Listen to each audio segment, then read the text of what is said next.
Last time I argued that, contrary to what you often hear on both sides of the creation-evolution debate, that the contemporary theory of biological evolution does not assert that mutations are undirected or unguided, and that therefore the evolutionary process is purposeless. Rather, we saw that what evolutionary biologists mean when they say that mutations occur randomly is that they occur irrespective of the benefit that they might bring to the host organism. And that definition is not at all incompatible with the evolutionary process being directed or guided by God, or even by God's miraculously intervening in the evolutionary process to cause key mutations that would bring about evolutionary advance. Now, this raises a related issue: methodological naturalism. Many philosophers and scientists would argue that science, by its very nature, is committed to a sort of methodological naturalism. Now, it's important to understand that this is not synonymous with metaphysical naturalism. Metaphysical naturalism is a thesis about the nature of reality, that reality consists simply of space-time and its contents, the physical world. That's metaphysical naturalism. But methodological naturalism holds that science seeks only natural explanations for phenomena in the world. It's simply part of the methodology of science to seek natural explanations for various effects. And therefore, supernatural explanations of some phenomenon would not even be permitted into the pool of live explanatory options. When you look at the pool of live explanatory options for some body of empirical data, science would not even look at supernatural explanations because it is methodologically committed to the quest to find natural explanations of the data. And so these supernaturalistic explanations wouldn't even come into consideration. And therefore, even many Christian scientists would agree that they are restricted methodologically to seeking for natural explanations. And this would, of course, then preclude appealing to God as an explanation of the origin of life and the evolution of biological complexity. Now, what might we say about methodological naturalism? Well, I think what's striking about methodological naturalism is that it is not a scientific viewpoint, but rather a philosophical viewpoint. It is not an issue to which scientific evidence is relevant. Rather, it is about the philosophy of science, the nature of science. And as such, we should ask ourselves, why should we be committed to this philosophical thesis? As the intelligent design theorist William Dembski has pointed out, methodological naturalism would prevent us from inferring design even if we were to discover that every atom in the universe carried a label on it, made by God. You still would be prohibited methodologically from inferring that God has made these things. More seriously, suppose that life and biological complexity really were the result of creative, miraculous interventions at various points in the past on the part of God. Suppose that we actually do live in a world like that, where God has intervened in the evolutionary process to bring about forms that would not have otherwise evolved. It would be a tragedy, wouldn't it? Both scientifically and personally, if we were debarred from discovering the truth about reality simply because of a methodological constraint. Methodology is supposed to aid us in the discovery of the truth about reality, not hinder us in it. And so there are, I think, serious questions that can be raised about a strict methodological naturalism. But leave that point aside. The more important point that I want to make is that we are not now concerned with what a scientist might infer as the best explanation of biological complexity. Rather, our question, as we've seen, is how, from a theological standpoint, should we integrate what the Bible teaches with what we discover through empirical evidence? We are not trying to justify a design inference. Rather, we are trying to integrate our theology with the empirical evidence. We're trying to understand how these two bodies of truth fit together best, even if the scientist works within the constraints of methodological naturalism. There is no such constraint on the systematic theologian, who is free to craft an integrative or synoptic view of the world that takes account of both the data of modern science and the data of divine revelation. So, the systematic theologian could admit that the neo-Darwinian theory of biological evolution may very well be the best naturalistic theory that we've got. If, as a result of methodological naturalism, the pool of live explanatory options is limited to naturalistic hypotheses, then, at least until very recently, the neo-Darwinian theory of biological evolution, driven by the mechanisms of random mutation and natural selection, was basically the only game in town. Rival naturalistic hypotheses just could not equal its explanatory power, explanatory scope, and plausibility. So it was the best naturalistic account.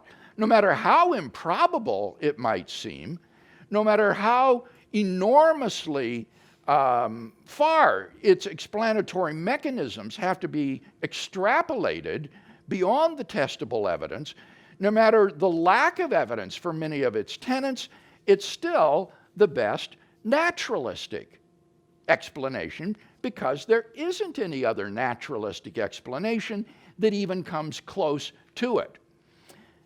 Philip Johnson, one of the pioneers of the intelligent design movement, has said that he is quite prepared to agree to the evolutionary theorists' claim that evolution is the best naturalistic hypothesis available for explaining biological complexity. It is the best naturalistic theory, he would agree.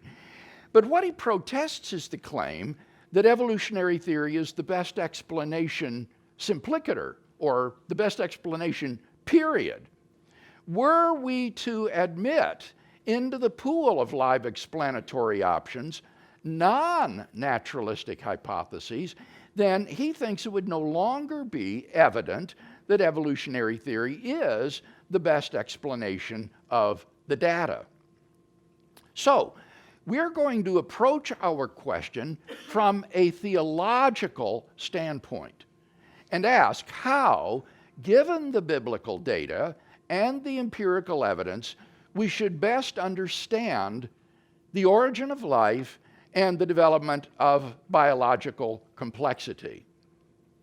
And as we do so, I want to emphasize that I approach these questions not as a professional biologist, but rather as a theologian with a layman's interest in these scientific questions. Any discussion of methodological naturalism and the approach of our project in this class? Do you think the bent towards methodological naturalism is a primary cause of why so many people appeal to the God of the gaps explanation when somebody gives All right, a reason? let's define some terms. He mentioned the so-called God of the gaps. And this has become almost an aphorism in contemporary culture, that if there's anything that is anathema, anything that must not be appealed to, it is the God of the gaps. Now, what is meant by that phrase? Well, what that phrase refers to is using God to stop up the gaps in our scientific knowledge. If there's something that is at the present day scientifically inexplicable, you can say, aha, God did it. This is where God intervened. And the danger of this kind of God of the gaps reasoning is that as science advances and closes those gaps, God gets progressively squeezed out of the picture and becomes more and more irrelevant. Now, notice that that danger doesn't say anything at all about the truth of God's interventions or his activity in the world. In a sense, the person who's warning against God of the gaps is just giving a little bit of evangelistic advice. He's saying it's best not to use arguments for God that are based on scientific ignorance, because they might come back to bite you. And the Christian evangelist can say, well, thank you very much. Maybe that's good advice, and I'll heed that. But this really isn't an issue about the truth of theism or how God brought about biological complexity. Maybe there really are gaps. Maybe there really have been divine, miraculous interventions along the way.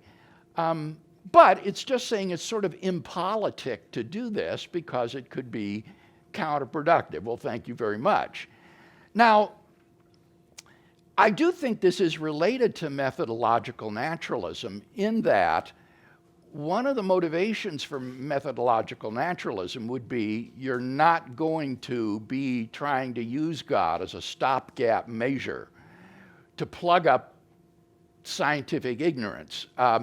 If you have a methodological naturalism in play, then you will always be seeking to find natural explanations for natural phenomena, and therefore you cannot fall prey to positing a God of the gaps, because that won't even be permitted into the pool of live explanatory options. Yes? Well, I was just thinking, would that not be why the person, like in the context of a debate with somebody who has the methodological naturalistic perspective, would that bias them more to be just to throw that out as an explanation anytime somebody posits God being an explanation for anything at all? Well, if he thinks of it as a scientific inference, then he will say this is methodologically excluded. And one of the burdens of intelligent design theorists like William Dembski has been to argue that they are not, in fact, postulating a God of the gaps. Indeed, intelligent design theorists aren't positing God at all. They are very emphatic that they are not inferring to God as an explanation. Rather, they are inferring to intelligent design. And they would say that this is an inference that is common in scientific pursuits. And they will give many examples. For instance, cryptography, where you're trying to decode a message, and you can tell the difference between just random letters and an encoded message.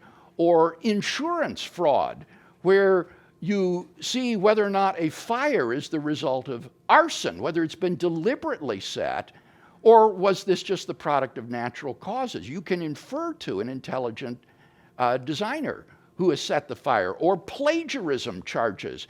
Is it just an accident that someone reproduced word for word the writing of some other person, or is this to be attributed to intelligent design? Or archaeology, when archaeologists are able to infer that certain objects they discover are in fact human artifacts, like arrowheads and pottery shards rather than products of metamorphosis and sedimentation. So the ID theorists will say, we are not in any way postulating a God of the gaps. Number one, we're not postulating God to begin with, but just some sort of intelligent designer. But secondly, they would say we are making a principled inference to intelligent design, not simply appeal to ignorance. We are not using design just to stop up the gaps in our knowledge any more than a cryptographer or a SETI researcher trying to find signals of intelligent life from outer space, or an insurance fraud investigator is postulating design simply to plug up the gaps in our knowledge. So this is a very hot question that is discussed among intelligent design theorists. Fortunately, it needn't be settled by us in this class because, as I say, we're not adopting a scientific perspective.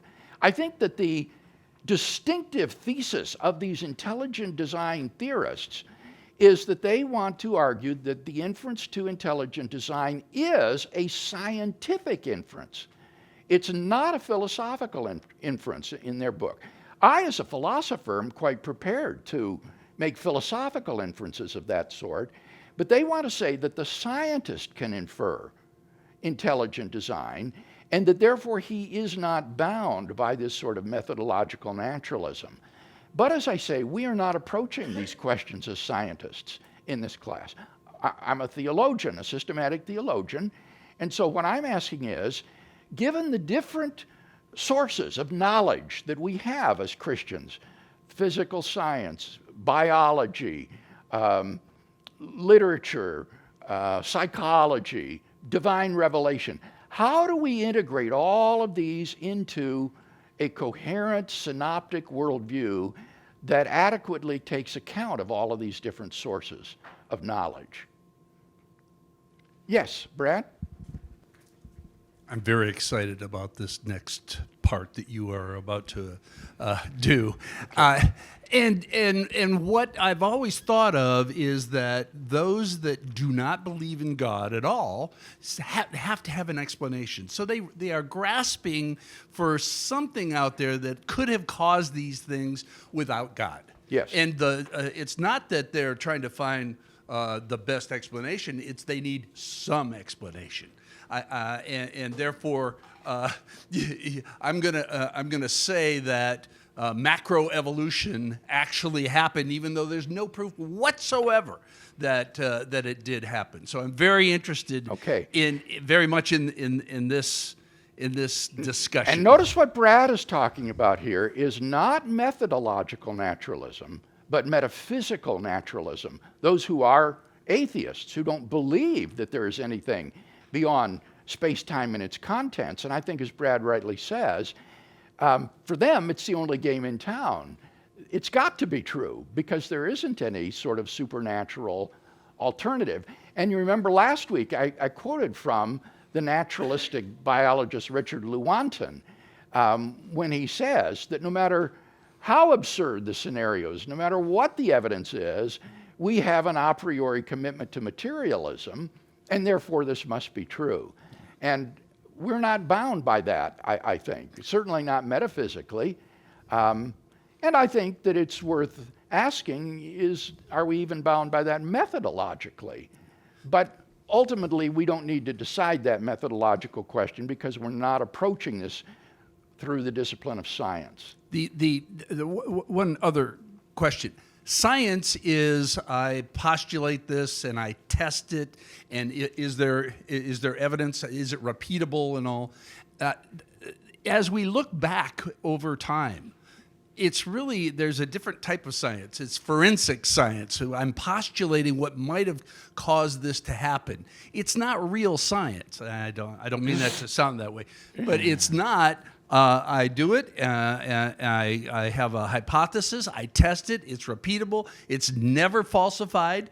There's no way to falsify a lot of the postulates of how the world was created. And how animal we say, well, it must have gone from this animal to this animal. Look at the bones. Okay, well, show me today. Show me any evidence of how that actually happened in macroevolution. I'm not at all ready to write off the historical sciences, Brad, as pseudoscience. There are a number of sciences, such as cosmogony, which studies the history of the universe, paleontology, geology, archaeology.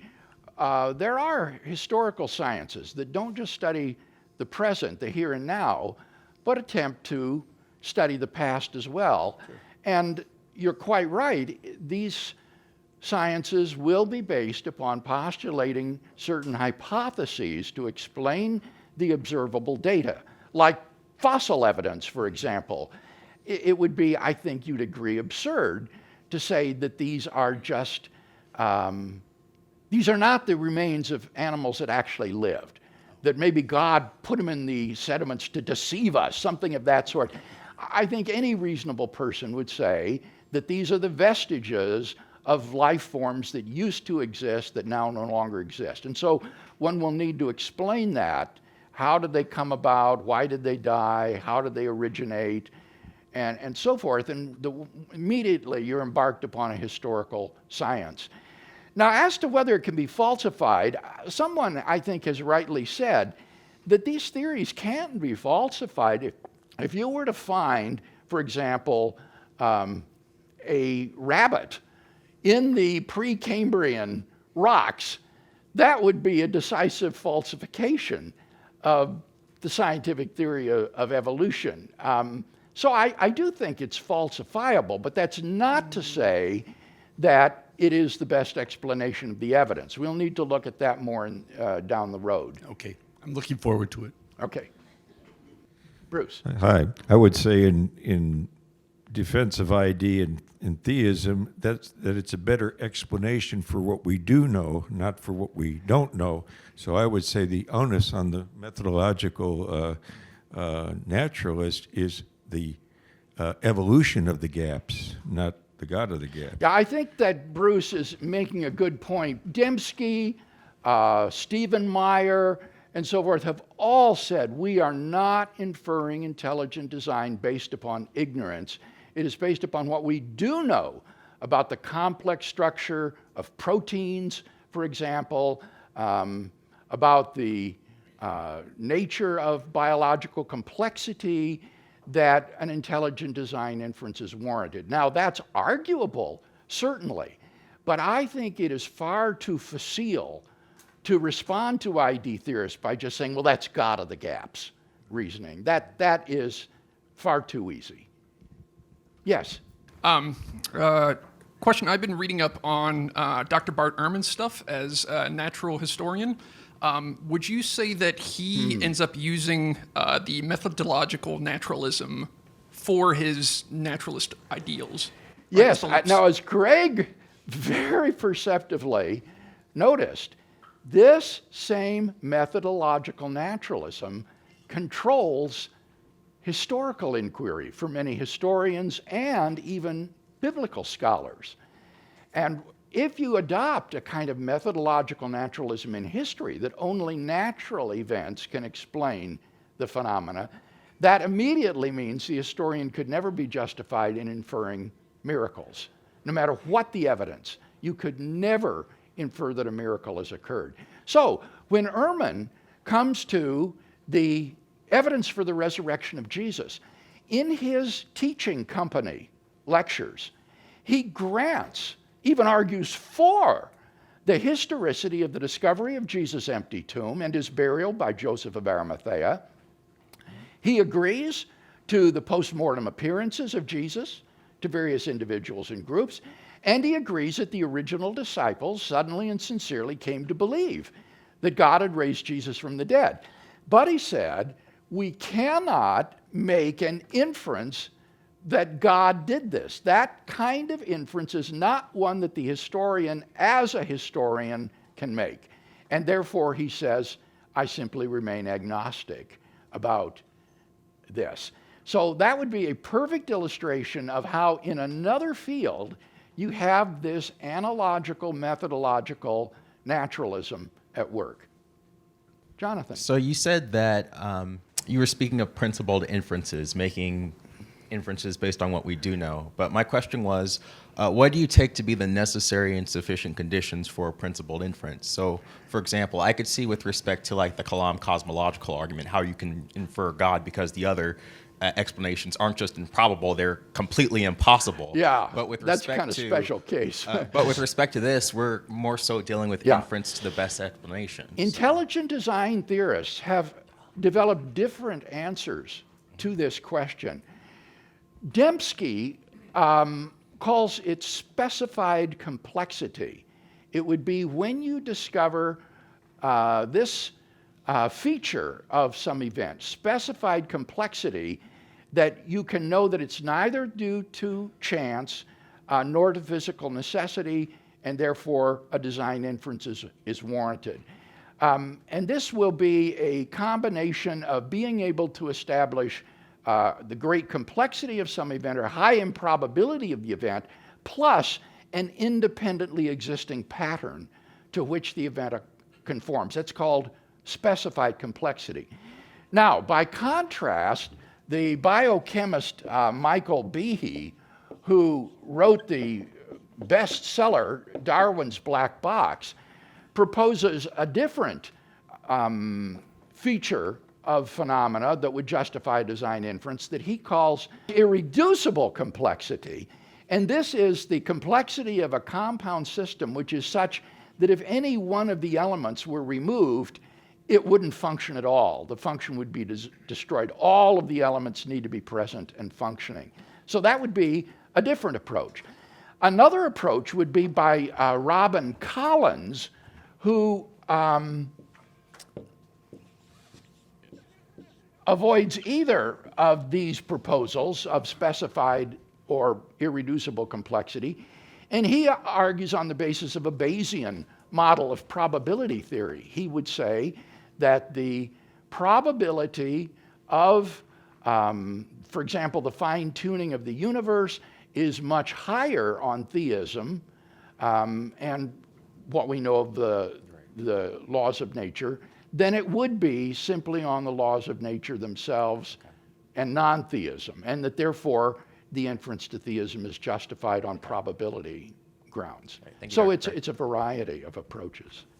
But I mean, clearly these people, whatever you think of them, they're not just saying, gee, we can't explain this scientifically, so God must have done it. That just is not an honest interaction with their work. Yes, George. Bill, those of us who are trying to understand this, and Which the, I hope is the everyone. scientists included, shouldn't we divide the question of biological complexity into the origin part and then the development part? The development part would be, the development or progress after, based on maybe common descent or design or whatever. But on the origin part, it seems to me that, at least I haven't heard, maybe you know, of any credible scientific naturalistic theory to explain the origin of life. I know there were the experiments in the 50s of Urey and Miller that I think have been discredited. Yes. So would scientists be, would they admit that there is really no naturalistic explanation for the origin of life, the first cell? And so there is really no game in town that they have to explain the origin of life. Well, you anticipate me, George. If you look at the outline, you'll see that the next point is going to be on the origin of life, and then we'll discuss the development of biological complexity after that. And I think we'll see that what you just said is in fact correct. George took my thunder, but anyway. Just to clarify, so when a naturalistic method, when a scientist uses naturalistic Methodological naturalism. Right. Thank you.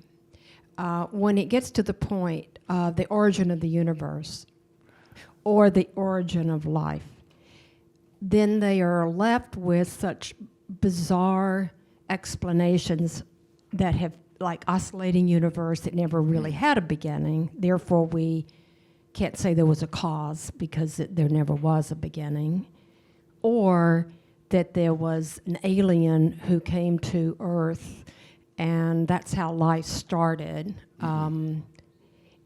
It seems to me when they're pushed into a corner, they don't have an answer, so they come up with these really bizarre sort of explanations that can't be denied. I mean, you can't go back and prove that. Is that? I think you're quite correct in saying that when pushed to the limit, they will often appeal to alternatives that are desperate, that are highly improbable. For example, with regard to cosmology, you mentioned oscillating universes, or the idea of that the arrow of time flips over and runs in the opposite direction at some point in the past, or even revising the laws of physics, such as Roger Penrose is constrained to do in order to make his model, conformal cyclical cosmology, work. So one might be pushed to desperate expediences, or I think one could simply remain agnostic at that point and just say, we don't have an explanation, but given my methodological constraints, I can't infer to a supernatural explanation. Right. I am just left with no explanation. And I would say with regard to the resurrection of Jesus, that would be the main response. And these naturalistic resurrection theories like apparent death, conspiracy, so forth, these are almost universally rejected today. But scholars like Ehrman or Paula Fredrickson or Spong or others will simply say at this point, who knows? Something happened, something incredibly powerful must have happened to birth this Christian movement in the middle of the first century. But what it was, we don't know and we can't say. I just wanted to make a comment. It seems like the general public seems very willing to accept an alien brought life to Earth or the oscillating or string theory rather than to be open to a supernatural explanation, even though the evidence seems to be more in favor of that. I've heard people say, well, life, there was an alien, and they don't have any trouble repeating that as if that has, that has more credibility than... Well, I think you're making a point there, Cindy, that I tried to make in the question of the week on our Reasonable Faith website with respect to the resurrection, namely that postulating a supernatural cause for an event like this carries with it all kinds of worldview implications that are going to affect you in how you live, your moral life, your spiritual life. All sorts of implications and ramifications are going to come with that many people just are not willing to make. And therefore, as you say, desperate alternatives will be preferred, like that Jesus of Nazareth was an alien from outer space and that the ship beamed him up or something like that from the empty tomb. All right, well then let's turn to the question of the origin of life. What does the evidence indicate about the origin of life? Well, you'll remember in our discussion of the fine-tuning of the universe in our Excursus on natural theology, we saw that for life to originate and evolve on any planet, anywhere in the cosmos, there have to be finely tuned initial conditions present in the Big Bang itself in order for this to happen. But even given those incomprehensibly finely tuned initial conditions, there's still no guarantee that life will originate somewhere in the universe. These fine-tuned conditions of the universe are necessary conditions for the origin of life, but they are not sufficient conditions. in order for life to originate, other conditions have to be in place on Earth which are astronomically improbable. Now, as George alluded to a moment ago, most of us were probably taught in high school or elementary school that life originated in the so-called primordial soup by chance chemical reactions, perhaps fueled by lightning strikes. Back in the 1950s, a scientist named Stanley Miller was able to synthesize amino acids by passing electric sparks through a methane gas. Now, of course, amino acids are not alive, but proteins are made out of amino acids, and proteins are found in living things. So the hope was that somehow the origin of life might be explained. Now, you might think, well, wait a minute, that's a pretty big extrapolations. Amino acids constitute proteins. Proteins are found in living things. Therefore, the ability to synthesize amino acids meant somehow that life can be originated chemically. And I would agree with you. I think that's a pretty big leap. But that is what most of us were taught, I think, in school, in the primordial soup that either covered the earth in its oceans or else perhaps in warm pools on the land through lightning strikes and chemical reactions. Somehow, primitive life was formed. Now, it could be that God set up these natural conditions that he knew would result in the origination of life. But is this the way he did it? Well, all of these old chemical origin of life scenarios have, in fact, as George says, broken down and are now rejected by the scientific community. This fact was documented in the groundbreaking book by Roger Olson, Walter Bradley, and Charles Thaxton called The Mystery of Life's Origin, Reassessing Current Theories. They point out that there probably never even was such a thing as the so-called primordial soup. For the natural processes of dilution and destruction would have prevented the chemical reactions that supposedly led to life. Miller's experiments were performed in a tiny glass-enclosed artificial environment in the laboratory where the natural processes of destruction and dilution would not come into effect. But of course, in the primordial oceans of the earth, these sorts of destructive processes could not be precluded, and therefore they would have prevented the chemical reactions that would supposedly have led to the formation of life. Now, that's just Bradley, Olson, and Thaxton's first point, that the natural destructive processes in the primordial oceans would have prevented these chemical reactions that supposedly led to life, that allowed Miller to synthesize his amino acids. But they have much more to say about this, and that's what we'll look at next time. So let's close with a word of prayer. Our Father, who is the source of physical life, but also of spiritual life as well, we pray that as we walk this week in the fullness of your Holy Spirit, that you would fill us with your divine life and with power and strength to do your will and to be your witnesses in a lost and dying world. Through Christ our Lord, amen.